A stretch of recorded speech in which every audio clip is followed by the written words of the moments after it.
Isang napakagandang tanghali na naman sa inyo, mga people! So, for today's video, heto nga at nagluluto tayo ngayon ng hito.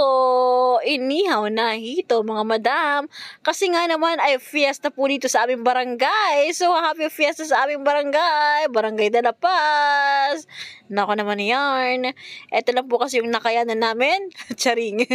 Ayan po kasi yung ulam namin ngayong tanghali, guys. Tsaka ginisang ampalaya with matching more kamatis pala. And more kamatis, more sibuyas. And hito, guys, yung partner niyan. Okay? Dyan nga pala, guys, sa time na yan, medyo kumakalam na talaga ang aking sikmura kasi naman 12:30 na ng tanghali. Ay, nako naman yan, lagi na lang kaming late ngayon kumakain. Halos araw-araw kaming nalilate kumakain, guys, sa lunchtime. Ewan ko ba kung bakit. Kasi naman yung chef cook ko, maraming inaasikaso dito sa loob ng bahay namin. Ayan, nagtitinda pa siya, namamalengke, nagbabantay ng tindahan. Ayan.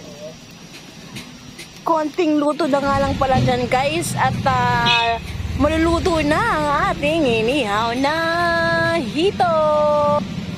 At agad-agad na nga, guys. Eto na ang napakasarap nating hito. Lutong-luto na siya, guys. Crispy inside and out. Tara, kainan na!